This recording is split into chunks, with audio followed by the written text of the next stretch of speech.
I'm Jordan Hatfield. This is Faster Film Critic. Today on the show, we talk The Witch with Kolter and Chase Fugel. The Witch is a 2015 old world horror film directed by Robert Eggers, starring Anya Taylor-Joy, Ralph Ineson, and Kate Dickie. Get in. We're going cinephiling.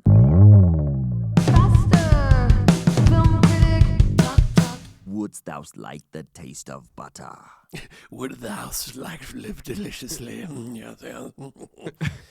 I live deliciously. Dude, I am so excited to talk about The Witch, guys. Yeah, I got a belly full of bagels and baby jelly. Let's talk some witch. Huh? In that case, dude, we better start with you. Is it too dark? You're all rip-roaring and ready to go. Yeah. The Witch, we love it. Oh, yeah. We hate it. No, it's probably one of the best contemporary horror films that exist, I think. Yep. I have to agree. I also would agree with that statement. Very much so. There are some people that don't agree. There are some people that say this movie is just they're okay. dumb. They're stupid.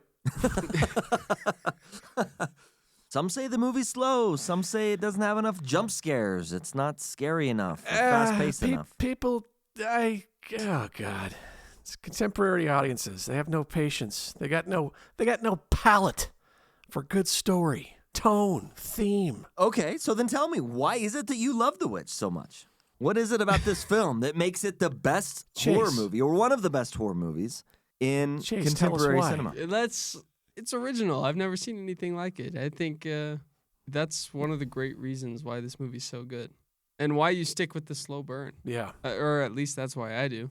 What do you think, Jordan? Yeah, Jordan. Okay, guys, you ready? I got a lot to say about this movie. So take your I'm bathroom ready. break now, grab some popcorn. Okay, I'll set a timer on my phone right now.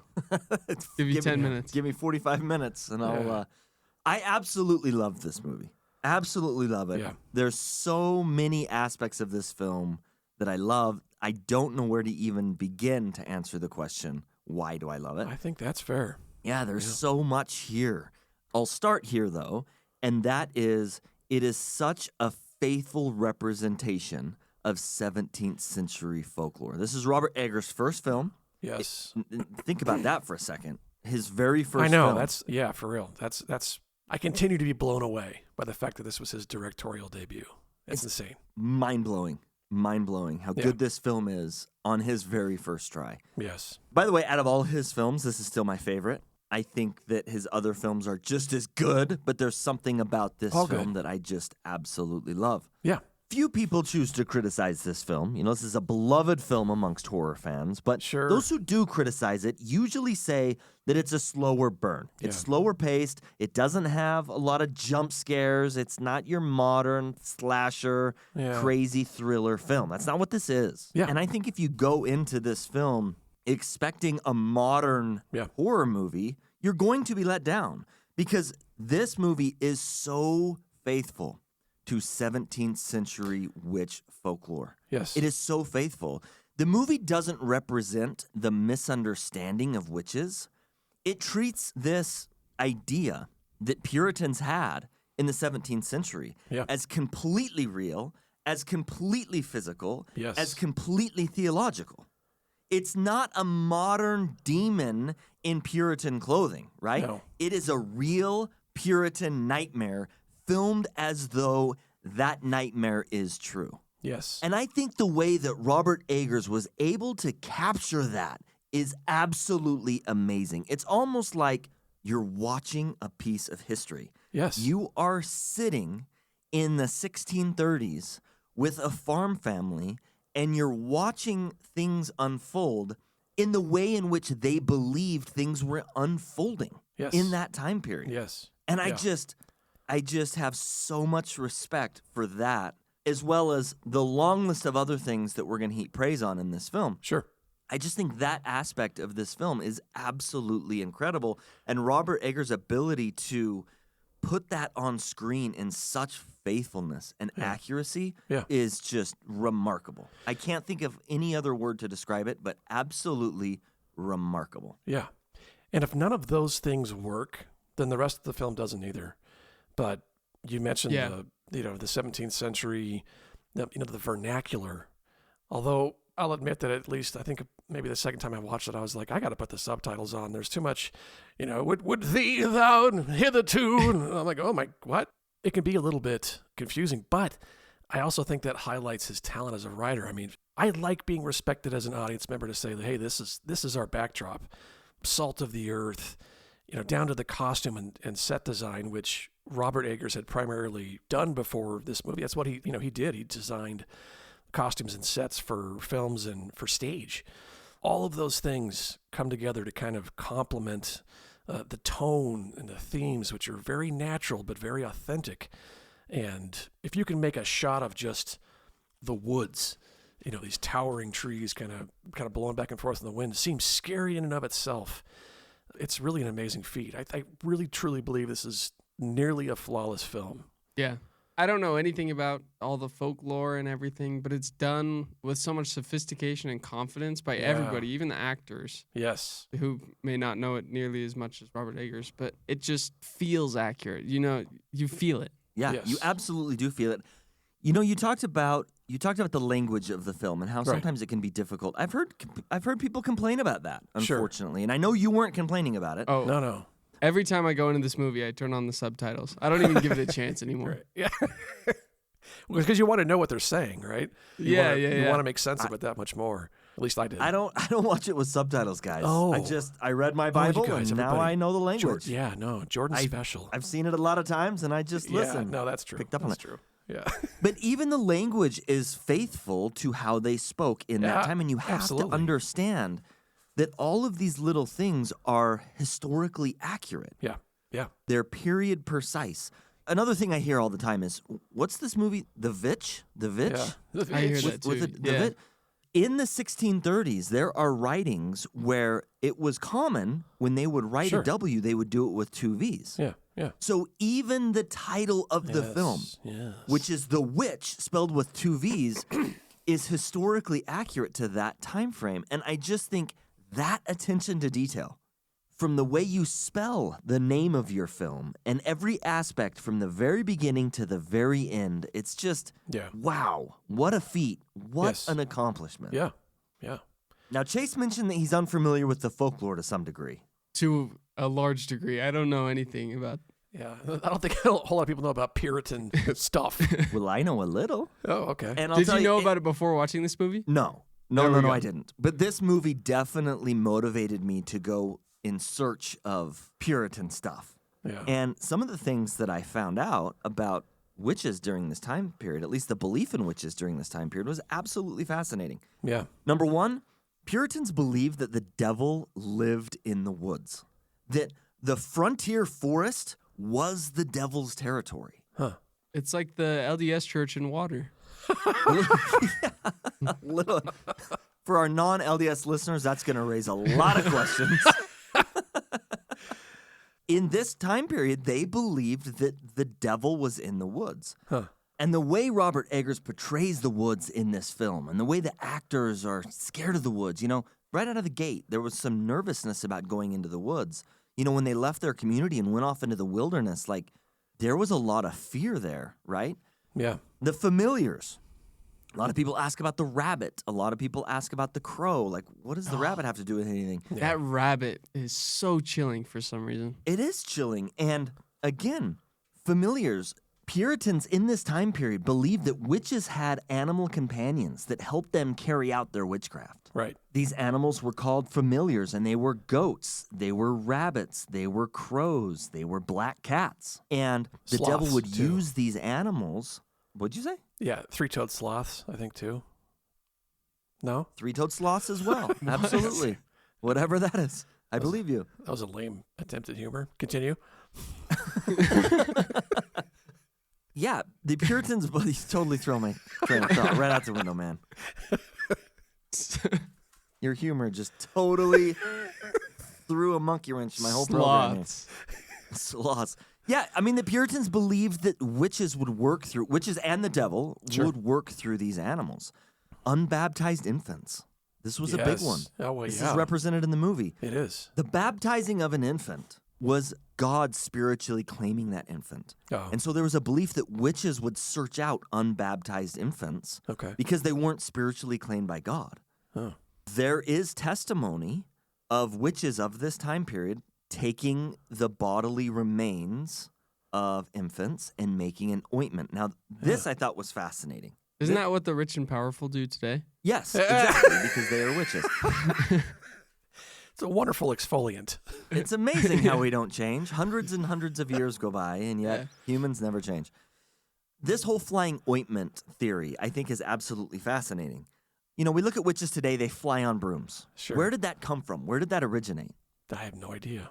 There's a theory out there called the flying ointment theory, and there Oh. are court records of witches that testified to this. Oh, I like where this is going. They would make an ointment and they would rub it on their broom. And we Okay. see the witch early in the film doing this with, Yeah. she's taken the body. It was a horrible scene. They God, take the, oh, the God, baby. yes, it was. She makes a mush out of it and she rubs it on her broom. Yeah. Well, they would mix it with drugs. And these women, these witches, I should say, would get naked and they would rub this ointment on their broom, and then they would put the broom under their legs and they would absorb the drugs through their vajayjay, and it would give them the feeling of flying. Ew. I know. Yeah, I know, but it's real. Like Yeah. there is testimony. I should say the theory is real. There is Sure. testimony of witches that claimed to have done this. I think I've got to try it before I can say it's real or not. And of the three of us, you are the only one with a vajayjay, so please report back and let us know. if it Report works. back. How did it go, Chase? That is not true. That is not true at all. Didn't work And for I'm me. not friends with sloths or cats or anything like that. You say it's gross, Kolter, sure, but it's fascinating at the same time to think that sure. these witches would get high and it would give them, this feeling of flying Yeah. and of spiritual freedom, we can say. Yeah. And that's represented here in the movie, both early, Really early on. yeah, early on when the witch is making the ointment, and then at the very end when Thomason finally joins the coven and there's all the witches in the woods Sure. and they're naked and they're Right. flying on their brooms. I just think that kind of folklore, as it works its way through history Yeah. and becomes what we know today about witches, Yeah. is really, really cool. And that's Yeah. all represented in this film in ways that most people don't even pick up on if you're not willing to Yeah. Well, the movie is become is- curious and research it. Yeah, the movie is that rich with all this kind of history and thought-provoking thematics and tone, and does such a great job of establishing from the get-go that as hard as these people are all trying to avoid sin, they are sinful by nature, and none of them seem so convicted that none of them are without regret, with the exception of Thomason, who seems to be the only figure, the only character in that family that is regretful of kind of being banished because of these Puritan beliefs. And it's so rich, it's so well developed and so thoroughly thought out. It feels so human. Yeah. In Yeah. really gross, almost too Heavy personal ways. Yeah. Yeah. Yeah, and Kolter, you hit on this, and you're absolutely right. There was a Puritan fear of female independence. Right. Like a strong female, one who would form their own ideas, share their own opinions, talk back at all. Any sort of disobedience was viewed as a trait of the devil. Independent females, a sharp-tongued woman was dangerous, according to the Puritans. Yeah. Yeah, the roles were to be otherwise. So let's talk about the story of the witch. Okay. We've kind of talked about the history of the witch and how Sure. cool that is. What do you guys think of this particular story and how it unfolds? It's a masterful building of tension, and I think the name The Witch is a little bit of it. It's less about the witch and more about the commander of hell, who's the real antagonist in this movie. Black Phillip. Yes, and they didn't use anything but practical effects, real animals and things like that. Correct. Goats are kind of playful by nature, but the way in which either they got this goat to do the things that it did or it just did so naturally. Yeah. Black Phillip seeks almost giddy, or he's like delighted in the fact that these kids are further tempted by sin. And, just the way he kind of playfully jumps around. It's like, like, oh, okay. It's so much fun slowly corrupting this family. And it's just the themes of this movie just continually build. Thomason, who's kind of almost flirting with the idea that she's a witch and kind of using that to scare her little brother, or her siblings rather. Man, it's just this wonderful building of tension, and it kind of slowly infects and creeps into this family and ends up affecting them all in very adverse and unexpected ways. So that's kind of a vague assumption of the story. It has more to do with how it feels and what happens, but I think it's awesome. I think the ending's awesome. Some people took issue with that, but I loved it. The pacing is definitely Yes. nothing I've ever seen before. Not like other horror films where it's a build up to the monster or whatever, the title being The Witch, like you said. I mean, you get the witch in the first 10 minutes, and you see her more evil than you ever see her throughout the rest of the film. Yeah, good point. Which is such a weird move, but it works so well. Yeah, it absolutely does. I want to touch on Black Phillip for a second, because Black Phillip has become a horror cultural icon. Oh, sure. Always I mean, has been. The way that the goat was captured in this movie. Yeah. You talked about how it almost appears as though he enjoys his role in this film, and there is nothing corny about it. There is nothing cheesy about it. Nothing cliche. It is dark Yeah. all the way through. I heard that the goat they used was particularly large and particularly strong, and it made it quite difficult to film with him. I bet it did. Goats are full of shit. Yeah, I can't imagine. Yeah, this one had the devil in it, too. That must have been tough. But even the scenes of the goat, like there's the one scene, it's one of my favorite scenes in the film, where it shows the goat, and then one of the twins, I think it's Mercy, but it might be Jonas, I can't remember which of the twins it is, gets up real close and then just next to the goat. Yeah. Oh my gosh, it just sends chills down my spine. Yeah. It's so good. It is just absolutely terrifying. And the way like you say, Chase, there are some very shocking and horrific events shown early in this film. Yeah. But that's an understatement. Yes, that is an understatement. This film is very dark. Yes. Very, very dark. Oh, yeah. Right out of the gate. I'd say that's the darkest it gets. I don't know that I would disagree with your statement. Definitely the most shocking.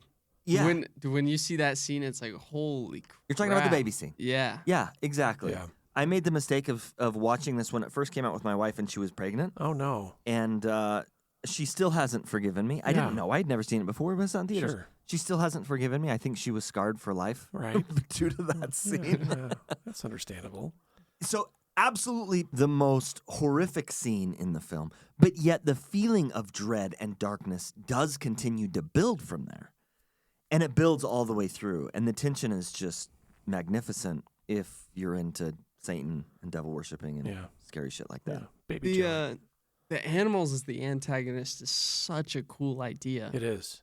And it's built on so much subtext. It's like it almost feels similar to the Fear of Dark, where there's not really anything there. Yes. It's what you imagine that's great. is in there that's so disturbing. Yes. And kind of interacting with it in that way makes it so much more impactful. I'll never forget it. I couldn't agree with you more, and I also want to say again, this wasn't Robert Eggers' idea. This was the belief of 17th century Puritans. And I think that is just so cool. Yeah. And the way that's brought to the screen by Robert Eggers is amazing. Yeah. I am horrified by the idea in this film that the devil comes across this family and he marks Thomason very early. Yes. This is a girl that I want, and I want her to join my coven, and I want her to live the life that I can provide for her and use her. Yeah. And how does he get Thomason? He doesn't attack Thomason. Right. He attacks everyone around Thomason. Yes. And he isolates Thomason. And he turns Thomason's support system against her. Right. He manipulates the family so that they start to blame Thomason. Sure. They accuse her of being the witch. And he's never confronting Thomason. He is around with the twins. Yeah. And then he starts to turn Catherine against William. And then Catherine early on starts to blame Thomason. And then pretty soon William, who is kind of the major relationship in Thomason's life, starts to turn and blame her. Right. And pretty soon she's in this place where, she's already living in a very strict ideological family in a time period that absolutely suppresses her as a person. And then she's got all this blame coming at her, right? And slowly and carefully and very calculated, Black Phillip is destroying her support system in order to isolate her. Right. And it feels like the family's projecting their own like guilt and blame for their own little white lies or whatever else. Yeah. So they can take the blame off themselves and put it onto her. You know, you bring up another point that I should have mentioned earlier that I didn't. Another thing that was very common in this time period was when something bad happened, it wasn't bad luck. It wasn't the circumstances. It was the devil's fault. There was a curse. There was a witch. You know, if your crops got blight and died, it wasn't that the soil just didn't have any nutrients. It was that there was a curse on the crops. Right. Yeah. If something bad happened, if someone got sick, it was a curse. It was a witch. It was the devil. If somebody died, it was a curse. It was a witch. It was the devil. And so you're absolutely right.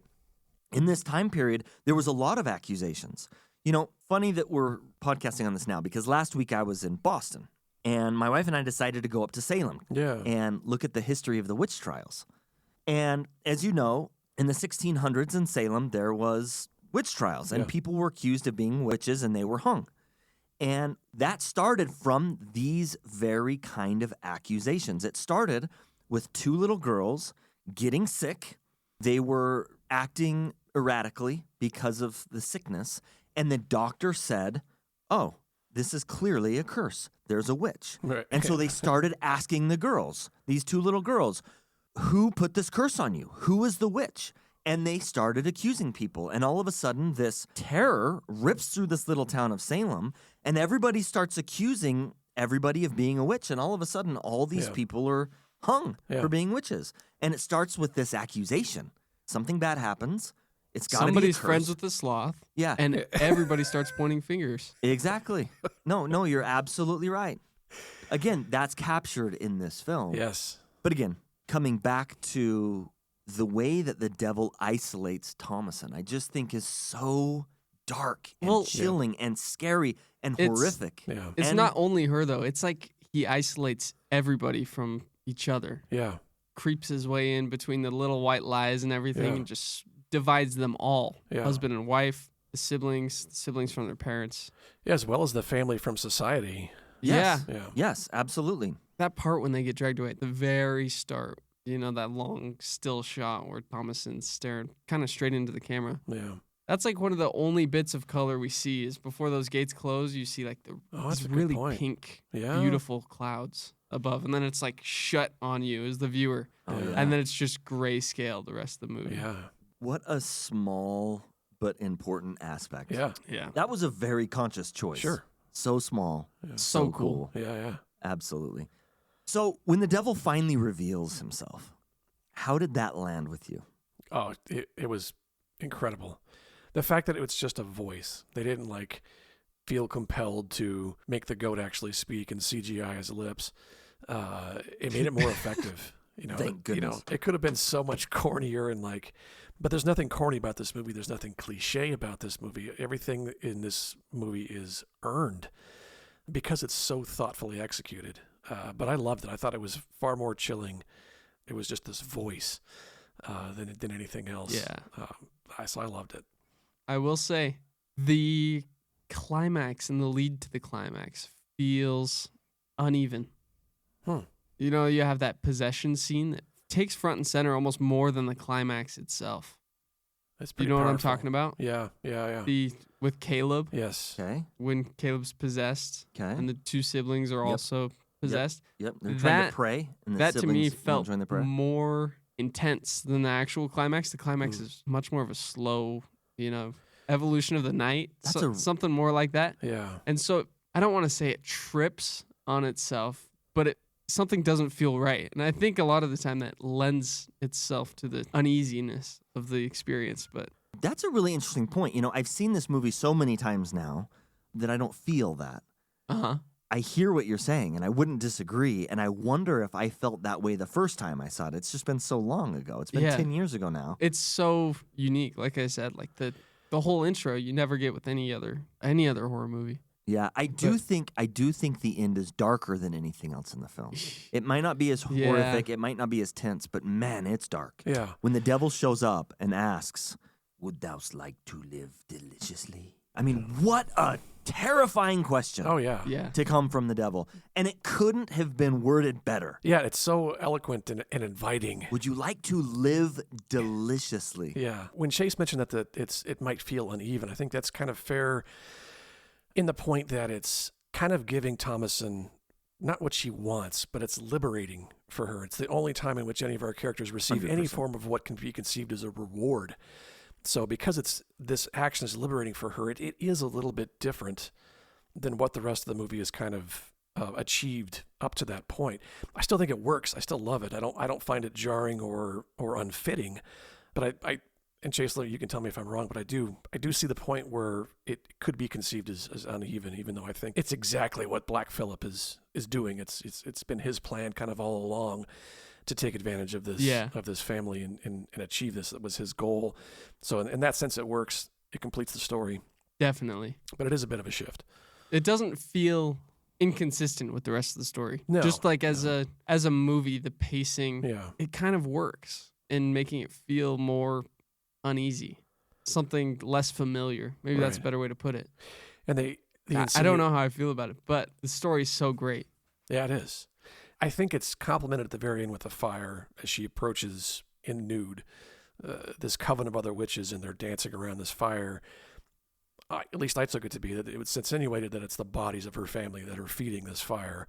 So we might get this moment of liberation and a weird kind of satisfaction with where she's going, but then it's kind of immediately taken away when you realize, at least how I interpret it, is that this fire is fueled by the bodies of her family. Wow, I'd never thought of that. Maybe I'm just sick. Well, that's true, but I kind of like it. So you said that you've heard some people criticize the ending. I think the ending is absolutely perfect. And I want to say I would not change the ending at all. Yeah, The not ending at all. is amazing. Yeah. She signs the devil's book, which, by the way, is very accurate to 17th century witch folklore. The devil was a physical being, and you would sign a book. It was physical.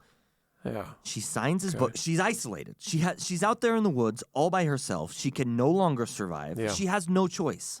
She turns to the devil. She is out of options. She goes in there. Yeah. She tries to talk to Black Phillip. Black Phillip approaches her. The devil appears and says, "Would you like to live deliciously? I will give you what you were looking for. I will liberate you," is the word you use, Kolter, which I absolutely agree with. She has no choice but to sign the book and go with the devil at this point. The devil has already won. They walk into the forest. There's the coven of witches that are already there meeting. Again, very historically accurate according to the belief in witches at this time period. And what happens? She starts to fly and she starts to smile. She starts to laugh. There is that liberation. Like, she is enjoying what she's experiencing. Yeah, this elation. That is really dark. Oh, man, yeah. that is really, really dark. It is. Yeah, it is. Of course it is. And there was no other way that movie was going to end. You know. Yeah, it feels inevitable. That's a great way to It's put just it. hurling itself towards that the entire time. Yeah. I absolutely love this film, guys. Yeah, I same. absolutely love this film. This is one of my favorite horror films of all time. Yeah. The story's magnificent. The acting is magnificent. Anya Taylor-Joy, this was her really breakout role. Yeah, it was. Robert Yeah. Eggers' first film. That's absolutely amazing. It's perfectly cast. Yes. I mean, Top to Ralph bottom. Ineson. You could not find someone better on the planet to play William. No. Kate Dickie was incredible as Catherine. The costume design here, the setting. How do we talk about this film and not talk about the music? It was absolutely chilling. Oh, yeah. And it just emotionally grabbed you and shook you. Yeah. The lighting in this film is all natural and candlelit. There isn't big, huge lighting setups. It is natural lighting or real candle lit settings. Absolutely good. amazing. Yeah. Yeah. I mean, I can't find a single point of criticism in this film. I agree. So two things you just mentioned there, Jordan, that candlelight being the source of lighting, especially with interior scenes, is so reminiscent of artwork. When you look back at paintings of that time, that's how they were lit. And the way in which, like in particular, Rembrandt paintings were lit informed later how how scenes were filmed in movies. It's called 3-point Rembrandt lighting for a reason. So to see that kind of that reverse sort of influence in this, and then Chase mentioned earlier that when they leave the town and they're banished, when they enter their new lives, it's devoid of color.